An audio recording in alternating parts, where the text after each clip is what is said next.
really did need the money. This is a negative of the calendar of Marilyn that sold 8 million copies. In 1949, Marilyn Monroe made a choice out of desperation for $50. 4 years later, that $50 deal threatened to ruin her rising career. The studio wanted to cover it up, even offering to pay other women to take the blame. But what happened next shocked everyone. At the Beverly Hills Hotel, in front of 78 journalists, Marilyn told the truth without thinking about consequences. This is the untold story of the scandal that nearly ruined Marilyn Monroe. Marilyn Monroe was born on June 1, 1926, at Los Angeles County Hospital. Her mother, Gladys Baker, worked at a film company, but had many struggles with her mental health. No one knew for sure who Monroe's father was, and there were rumors about 3 possible men. Gladys put a small gold ring on Monroe's finger to make it seem like she was born into a proper family, as people judged unmarried mothers harshly at that time. Right after she was born, Monroe was sent to live with foster parents, Albert and Ida Belender. It was supposed to be temporary, but she stayed there for 7 years. Gladys visited sometimes, but her visits often left Monroe confused. Once, when Monroe was just 3, Gladys arrived with a big trunk, saying she would take her daughter away. Ida refused, and things turned into a fight. Gladys even tried to shove Monroe into the trunk to take her, but she failed. Monroe's childhood was very hard. She moved between foster homes and orphanages, living in at least 12 different places between 1935 and 1942. She even spent time in an orphanage where life was cold and lonely. At one point, she lived in a dorm with 26 other girls. From their window, they could see the RKO Studios water tower, a hint of the glamorous world Monroe would one day be part of. But at the time, her life was full of insecurity and sadness. Some of the places she stayed were not safe. She was abused by a man renting a room in one foster home, and this left her deeply hurt and scared. Her mother, Gladys, tried to take care of her once in 1933. She bought a house and moved Monroe in with her. But after a few months, Gladys had a mental breakdown and was taken to a hospital. Monroe, just 7 years old, saw her mother being dragged away in a straitjacket. After that, Monroe never lived with her mother again. At 16, Monroe got married to James Dougherty. Her foster family was moving away, and the marriage was arranged to keep her from returning to the orphanage. The wedding was simple, held at a friend's house. Monroe wore a borrowed dress, and not many people she knew attended. They went on a small honeymoon, but James noticed that Monroe was scared of water and wouldn't swim. After the honeymoon, they lived in a small apartment. Monroe tried hard to be a good wife, but she wasn't very good at cooking or cleaning. On their wedding night, she nervously told James she didn't want to be more than friends. It took her a long time to feel comfortable in their marriage because of the things she had gone through as a child. In 1944, when James was away with the Merchant Marine, Monroe got a job at a factory in Van Nuys. She sprayed airplane parts with fireproof material. One day, an Army photographer, David Conover, came to take pictures of women working for the war. He noticed Monroe right away. He thought she was beautiful and asked her to pose for photos. She was unsure at first, but agreed. These photos changed her life. David Conover encouraged Monroe to model. She started skipping work to go to modeling jobs. By early 1945, she signed with a modeling agency and was making $20 an hour, much more than she earned at the factory. She dyed her hair blonde and started transforming herself into a more glamorous version of herself. This new life put a lot of stress on her marriage. When James came back in 1946, he found a wife who was very different from the shy girl he had married. They divorced later that year. In 1946, 20-year-old Marilyn Monroe signed her first contract with 20th Century Fox. It was a simple deal, $75 a week for 6 months. Nothing about it seemed special. The studio gave these contracts to many young people, and most of them were forgotten. Norma almost didn't get it. The head of the studio, Darryl F. Zanuck, wasn't impressed. He said she was just another pretty face and was ready to say no. But another executive, Ben Lyon, insisted she had potential. He convinced Zanuck to change his mind, and Norma got her chance. The contract had strange rules. The studio controlled how she looked. They could change her hair, eyebrows, or even her teeth without asking her. She wasn't allowed to wear pants in public or go to bars alone. If she wanted to date someone, she had to ask the studio for permission. They controlled everything, even her personal life. In 1947, she was so discouraged she thought about quitting acting. She considered going back to her old job at the radio plane company, where she had worked during the war. But at a party, a talent agent told her to try one more time. She decided to give Hollywood another shot. Her first starring roles came in Ladies of the Chorus, 1948, and Love Happy, 1949. These weren't glamorous. In Ladies of the Chorus, she was the lead, but only got paid $150 a week. That was less than some of the smaller roles. The budget was tiny. She had to borrow costumes from the studio and return them after shooting. At first, they even planned to replace her singing voice with someone else's. She fought to keep her voice in some parts, and they finally agreed. Love Happy was chaotic too. Her role almost didn't happen. She replaced another actress at the last minute. In her famous scene with Groucho Marx, where she asks for help because men are following her, they had to shoot it 20 times. Groucho kept forgetting his lines because he was distracted by her looks. But this small role changed her life. It caught the eye of Johnny Hyde, a big talent agent. He became her mentor and helped her land roles in All About Eve and The Asphalt Jungle. Marilyn Monroe's journey to becoming a star really started in 1950. That year, she got 2 small but important roles that changed her life forever. The first was in a movie called The Asphalt Jungle, which came out on May 23, 1950. Marilyn played a character named Angela Finlay. She was only on screen for about 5 minutes, but people couldn't stop talking about her. She played the mistress of a corrupt lawyer, and her charm made a big impact. Even though it was a tiny role, the head of 20th Century Fox, Darryl F. Zanuck, noticed her and gave her another screen test. This led to a new contract and bigger opportunities in Hollywood. What's interesting is that Marilyn almost didn't get the part. Her agent, Johnny Hyde, worked really hard to convince the director, John Huston, to give her a chance. At first, Huston wasn't interested, but he eventually gave in.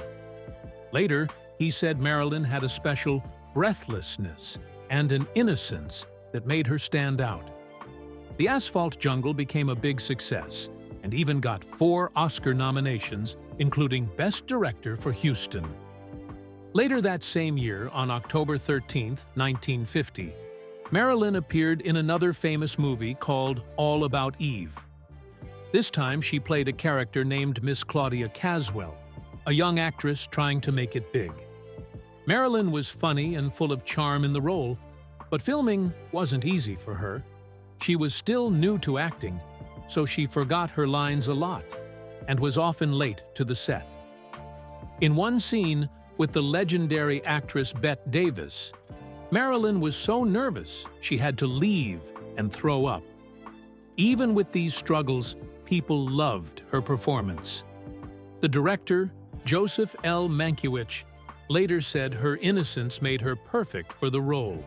These 2 movies showed Hollywood that Marilyn had something special, and they opened the door for bigger opportunities. In 1953, Marilyn became one of the most famous women in the world thanks to two big movies. The first was Niagara, which came out on January 21st, 1953. This was Marilyn's first starring role. She played a femme fatale named Rose Loomis, a woman plotting to kill her husband. The director, Henry Hathaway, made sure Marilyn looked stunning in every scene. There's even a famous shot where the camera follows her walking away for 30 seconds. It became iconic and was used everywhere to promote the movie. Some people thought the film was too provocative, and women's clubs even protested it. But this only made people more curious, and the movie became a big hit. Critics said Marilyn was as breathtaking as the Niagara Falls themselves. Just a few months later, on July 1st, 1953, Marilyn starred in Gentlemen Prefer Blondes. She played Lorelei Lee, a showgirl who loved diamonds and rich men. One of the most famous scenes from the movie is Marilyn singing "Diamonds Are a Girl's Best Friend" in a stunning pink dress. That pink dress wasn't even the original choice. It had to be made quickly because the first design was too revealing. The movie was a huge success, earning over $5.3 million at the box office, which would be about $53 million today. Marilyn's mix of humor, charm, and beauty made her a superstar. Around the same time, an old nude photo of Marilyn appeared in the first issue of Playboy without her permission. This caused a media frenzy and made her even more famous as a sex symbol. Then, in 1959, Marilyn reached the peak of her career with the comedy Some Like It Hot. The movie came out on March 29, 1959, and is now considered one of the greatest comedies of all time. Marilyn played Sugar Cane, a singer in an all-female band. She was funny, charming, and unforgettable on screen, but filming was tough. Marilyn often showed up late and had trouble remembering her lines. One short line, "Where's the bourbon?" took her 47 tries to get right. Her co-star, Tony Curtis, joked that kissing her was like kissing Hitler because of all the frustration on set. But none of that mattered once people saw the movie. Marilyn's performance was magical, and her song, "I Wanna Be Loved by You," became an instant classic. The movie made over $25 million, which is about $230 million today, and was one of the biggest hits of the year. Marilyn even won a Golden Globe for Best Actress in a comedy or musical, the only major acting award she ever received. At first, Marilyn didn't even want the role because she thought it was too similar to her other dumb blonde characters.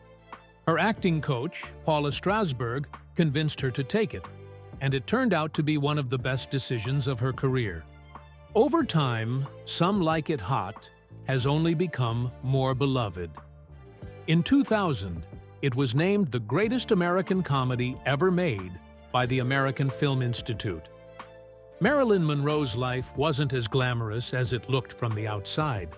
She struggled deeply with anxiety, depression, and addiction, even when she was one of the most famous people in the world. By 1955, Marilyn was taking up to 15 pills a day, barbiturates, amphetamines, and opioids. Her doctor, Dr. Hyman Engelberg, later admitted that in just a few months before her death, he prescribed her over 10,000 pills. Her anxiety was so bad that she often felt sick before filming and broke out in stress hives. While filming The Prince and the Showgirl in 1956, Marilyn's anxiety made her late 37 times during 13 weeks of shooting. Her co-star and director, Laurence Olivier, became frustrated and snapped at her, saying, "Just be sexy. That's all we want from you." In February 1961, Marilyn's mental health got even worse. She was forcibly sent to the Payne Whitney Psychiatric Clinic, where she was locked in a padded cell. In a letter, Marilyn wrote about how awful it was saying it felt like she was in prison for a crime she hadn't committed. She became so distressed that she broke a glass partition with a chair and threatened the staff, saying, "If you're going to treat me like a nut, I'll act like a nut." Her drug problems were made worse by celebrity doctors who kept giving her dangerous treatments. One of them, Dr. Max Jacobson, nicknamed Dr. Feelgood, injected her with amphetamines regularly. By 1962, Marilyn couldn't sleep without pills and was taking dangerously high doses every night. But Marilyn wasn't just the dumb blonde many people saw on screen. She was actually very smart and wanted to be taken seriously as an actress. She owned over 400 books, including works by great authors like Dostoevsky and Joyce. When she died, she had been in the middle of reading Anna Karenina.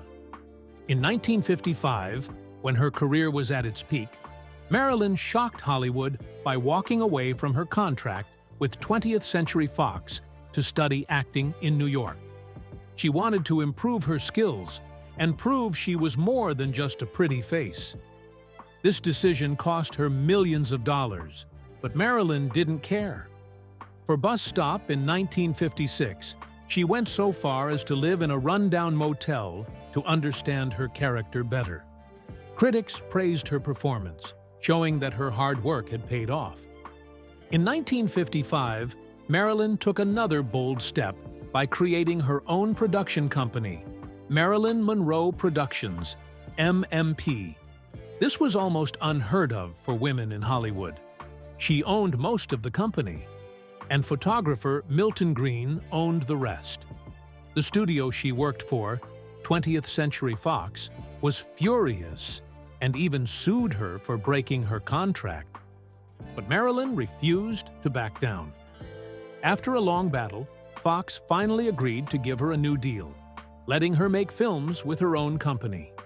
MMP's first movie, The Prince and the Showgirl, came out in 1957. Even though Marilyn clashed with Laurence Olivier during filming, her performance earned her a BAFTA nomination. Sadly, MMP didn't last long. Marilyn's relationship with Milton Green fell apart, partly because of her marriage to Arthur Miller. She bought out Green's shares, and the company stopped producing movies. Even though it was short-lived, MMP showed that Marilyn was willing to fight for control over her career, something very few actresses dared to do at the time. Meanwhile, Marilyn Monroe's relationships were as famous as her movies, full of love, drama, and heartbreak. Her marriage to Joe DiMaggio, the baseball legend, was one of the most talked-about stories of the 1950s. They met on a blind date in 1952.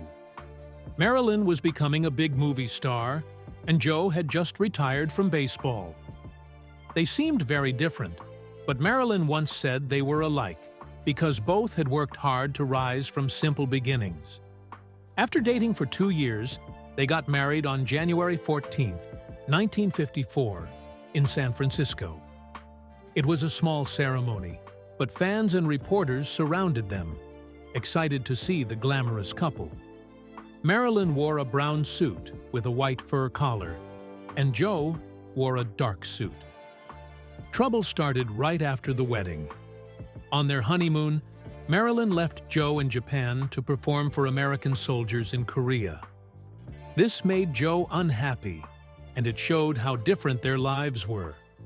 Marilyn's fame kept growing, but Joe wasn't comfortable with her being a sex symbol. Things got worse when she filmed The 7-Year Itch. The famous scene where her white dress flew up over a subway vent made Joe furious.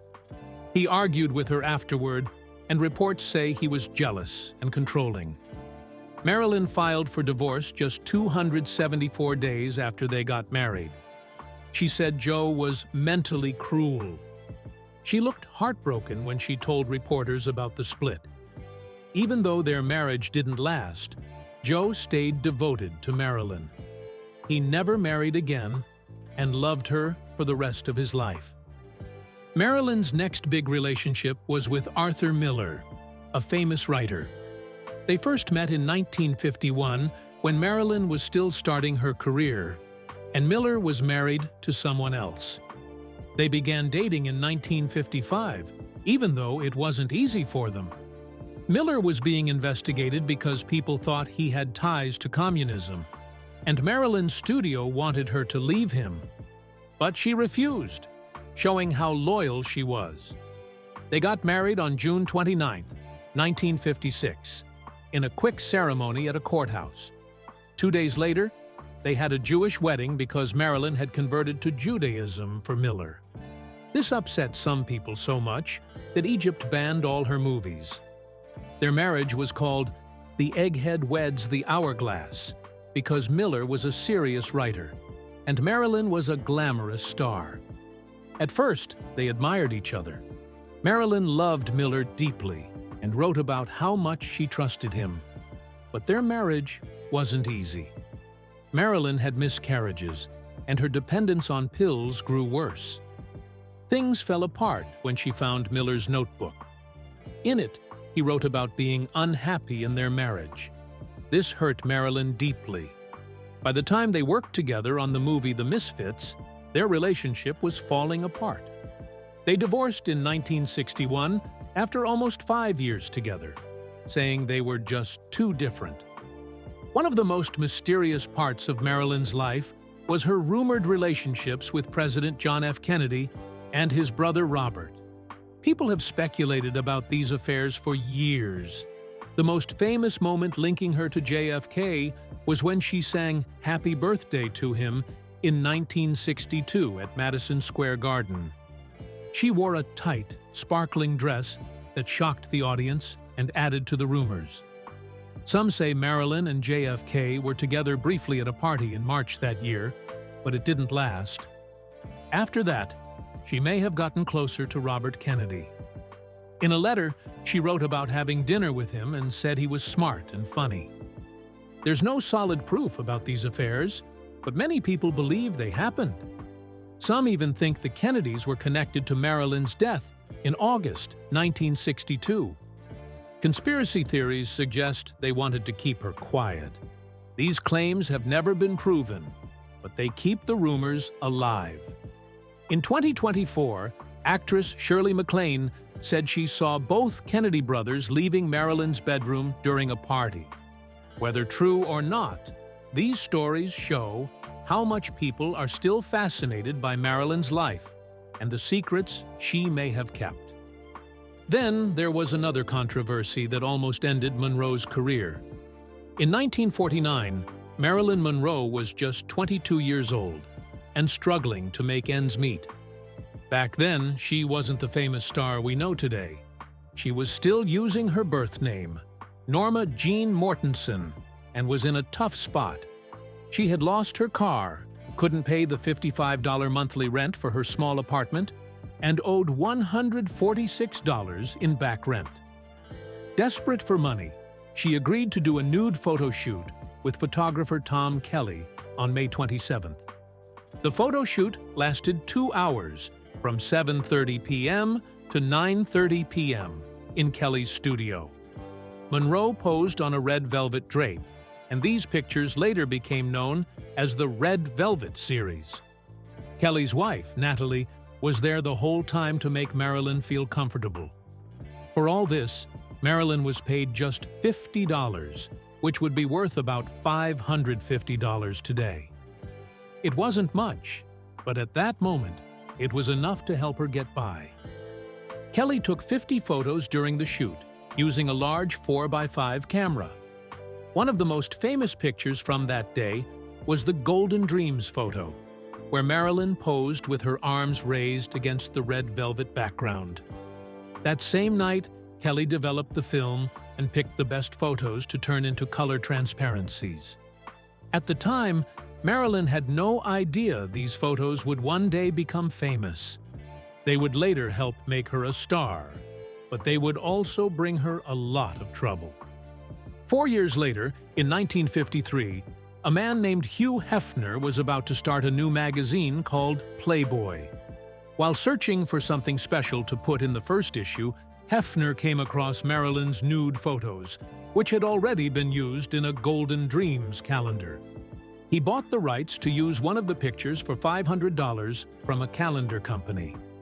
On December 1, 1953, the first issue of Playboy was published. Marilyn was on the cover fully dressed, but the famous Golden Dreams photo was featured as the centerfold. The magazine was a huge hit, selling more than 54,000 copies at 50 cents each.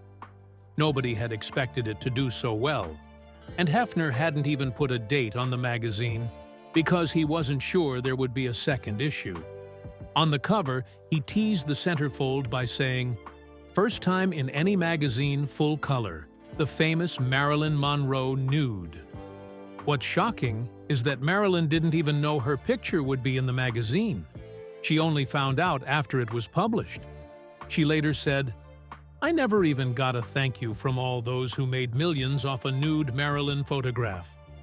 I even had to buy a copy of the magazine to see myself in it."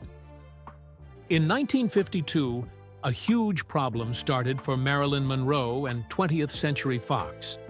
A set of nude photos she had taken years earlier became a big threat to her career and the studio's reputation. The head of the studio, Darryl F. Zanuck, held an emergency meeting that lasted nearly 7 hours. 14 top executives argued about what to do. 11 of them thought the best option was to deny that Marilyn had anything to do with the photos. They were afraid the truth would ruin her rising fame and hurt the studio. At first, the studio tried to cover everything up. They hired 27 publicists to work non-stop, making up fake stories to explain the photos. One idea, which was completely ridiculous, was to say the woman in the pictures was Marilyn's twin sister. They even tried to pay 3 blonde actresses to say they were the person in the photos, but all of them said no. Then, on March 3, 1952, the studio sent 4 private investigators to Tom Kelly's studio. He was the photographer who took the pictures. Their plan was to either buy or steal all the negatives and prints. But the plan failed. Kelly's wife caught the investigators and threatened to call the police. The men panicked and ran away, leaving behind a briefcase filled with $25,000 in cash, which they had planned to use as a bribe. After that, the studio sent out a letter on March 7, 1952, to all major newspapers and magazines, warning them not to publish the photos. They even threatened to sue anyone who talked about the scandal, but this backfired because the letter itself got leaked. Suddenly, everyone was even more curious about the photos. While the studio was in full panic mode, Marilyn decided to do something no one expected. She chose to tell the truth. On March 13, 1952, Marilyn called a press conference at the Beverly Hills Hotel. She wore a simple black dress and her signature red lipstick. With 78 journalists and photographers in the room, she admitted that the photos were real and told the story behind them. Marilyn explained how desperate she had been in May 1949. She was broke and about to be evicted from her $55 a month apartment. Her car was going to be taken away, and she only had $18 left. She hadn't eaten in almost 2 days. She said she had no choice but to accept $50 from Tom Kelly to pose for the photos. She shared how tough life was back then as a struggling actress. She talked about 12 failed auditions in 1 month and how she had to pawn her late mother's wedding ring for $20 just to pay for headshots, which were rejected by multiple agencies. Marilyn didn't hold back about how ashamed and scared she felt after the photo shoot. She said she had signed the release form using the name Mona Monroe and begged Kelly to make sure her face wasn't recognizable in the pictures. After the 2-hour photo shoot, she cried for over 2 hours because of how much the experience had upset her. People loved her honesty. In just 2 days, the studio received nearly 18,000 letters and telegrams from fans, and almost all of them supported Marilyn. A Gallup poll showed that 68% of Americans liked her even more after her confession, with the number rising to 72% among young women. Marilyn Monroe's last years were full of ups and downs, both in her career and personal life. Her final completed film, The Misfits, came out on February 1, 1961. It was a dramatic Western written by her husband at the time, Arthur Miller, and directed by John Huston. The movie also became the last for her co-star Clark Gable, who died of a heart attack shortly after filming ended. Marilyn was devastated and attended the premiere while on leave from a psychiatric hospital. Sadly, the movie didn't do well at the box office, and it was the last time people saw Marilyn in a finished film. In 1962, Marilyn started working on Something's Got to Give, which was supposed to be her big return to Hollywood. From the beginning, things went wrong. Marilyn's health was poor, and she missed many days on set. The studio fired her on June 8th after she had only worked 12 days out of 35. They even sued her for $750,000. But her co-star, Dean Martin, refused to continue without her, so the studio hired her back in August and gave her a much bigger paycheck. One famous scene from the unfinished movie was Marilyn swimming nude in a pool. This was a big deal because no major Hollywood actress had done something like that since strict film rules started in the 1930s. The pictures from that scene became iconic and are still talked about today. Sadly, Marilyn never got to finish the film. On August 5, 1962, just days after being rehired, she was found dead in her home. Her death shocked the world. The official report said she died from an overdose of sleeping pills, and it was ruled a probable suicide. But many things about that night didn't add up. Her housekeeper gave conflicting stories, and the scene seemed strangely tidy, almost staged. There were also rumors about her relationships with John and Robert Kennedy, leading some to believe she was silenced to protect their secrets. Over the years, people have investigated her death many times. Some think it was an accident, while others suggest foul play. In 1982, the Los Angeles District Attorney's Office reopened the case but found no proof of a conspiracy. Still, questions remain, and her death is one of Hollywood's greatest mysteries. Even after her death, Marilyn Monroe became an icon like no other. Her beauty, style, and charm continue to inspire people. Her platinum blonde hair, red lips, and signature look are still copied by celebrities and fans. Stars like Madonna and Lady Gaga have paid tribute to her in their own work. In the art world, Andy Warhol's famous paintings of Marilyn became some of the most valuable pieces ever sold. Marilyn's life was full of struggles, but she left behind a legacy that has lasted for decades. She wasn't just a star. She became a symbol of beauty, vulnerability, and timeless fame. Her story continues to fascinate and inspire people all over the world.